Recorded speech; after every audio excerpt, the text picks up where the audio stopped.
আজকের ভিডিওটা একদম নতুনদের জন্য যারা মাপ নিতে পারেন না।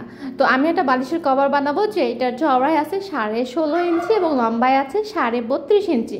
তো আমি প্রথমে এই খাতা কলমে প্রত্যেকটা সাইজ আগে লিখে নিচ্ছি, আর পট্টিটা আছে 4.5 ইঞ্চি। এখন আমি কাপড় কতটুকু নিব, তো 16.5 ইঞ্চি যদি ডবল করি তাহলে 33 ইঞ্চি, আর সেলাইয়ের জন্য আরও 1 ইঞ্চি মানে 34 ইঞ্চি, আর চওড়ার জন্য ছিল 32.5 ইঞ্চি। আর আমি পট্টির কাছে যে জোড়াটা দেবো তার জন্য 1/2 ইঞ্চি লাগবে, আর ফিতার জন্য 2 ইঞ্চি, টোটাল 35 ইঞ্চি। আর গোল পট্টি যেটা 4.5 ইঞ্চি ছিল সেটা সেলাইয়ের জন্য আরও কিছুটা লাগবে, আরও 1/2 ইঞ্চির মতো।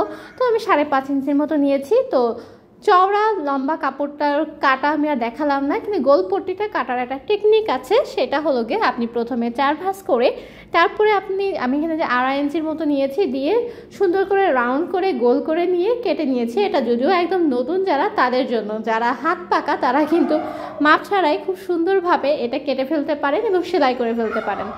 তো দেখেন আমার এখানে 5.5 ইঞ্চির মতো আছে। তো প্রথমেই আমি কাপড়টাকে উল্টা করে লম্বা করে একটা লম্বা সেলাই দিয়ে জোড়া লাগিয়ে দিব, আর এই জায়গাটা একটু ফাঁকা রাখবো কারণ এখান থেকে আমরা ফিতা ইনসার্ট করব।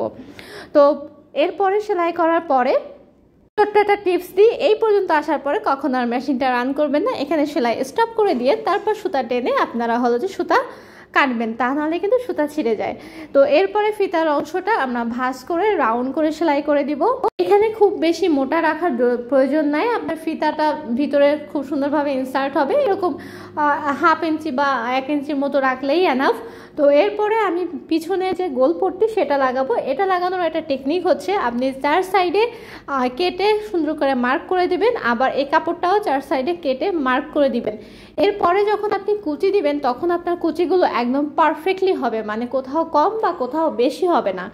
কারণ আপনি যদি এটা না করেন তাহলে দেখা যাবে কোথাও কুচি বেশি হয়ে গেছে, আবার কোথাও লাস্টে যাইতে যাইতে কাপড়ই নেই, কাপড় শর্ট পড়ে গিয়েছে, বা লাস্টের দিকে অনেক বেশি কুচি হয়ে গিয়েছে। কিন্তু আপনি যদি এইভাবে মার্ক করে করে করে 4টা সাইডে আপনি করে নেন তাহলে কিন্তু আপনার কুচিটা একদম পারফেক্ট হবে। তো এরপরে আমি ছোট ছোট করে কুচি দিয়ে দিচ্ছি, যদিও অনেকেরই এই মার্ক করার প্রয়োজন হয় না, তাদের করতে করতে হাত এতটাই পাকা হয়ে গিয়েছে যে তারা এমনিতেই মাপ ছাড়া বা এরকম জয়েন্ট ছাড়াই করে নিতে পারেন। তো এইভাবে করতে করতে যখন আপনার পিনগুলো আসবে তখন কিন্তু পিনগুলো খুলে ফেলবেন, একটু সাবধানে করবেন যাতে পিনটা হাতে না লেগে যায়। এভাবে ঘুরিয়ে ঘুরিয়ে আপনারা পুরো কুচিটা দিবেন, দেখবেন কুচিটা অনেক বেশি সুন্দর আসে। এইভাবে কিন্তু শুধুমাত্র বালিশের গোল পট্টি না, যে কোনো ব্যাগের নিচে যে গোল পট্টি বা যে কোনো জায়গায় কিন্তু আপনারা এই ধরনের টেকনিক ইউজ করতে পারেন। তো আমার কোল বালিশটা কিন্তু অলমোস্ট কমপ্লিট হয়ে গিয়েছে, এখন শুধুমাত্র ফিতা তৈরি করার বাকি। আর এখানেও একটা টিপস দিয়ে যায়, আমি যখন ফিতা তৈরি করতে যাচ্ছি তখন কিন্তু আমার কাপড়টা মোটা হয়ে যাচ্ছে, তখন কিন্তু টেনশন আমি 5 রেখেছি। তো আজকের মতো এই পর্যন্তই।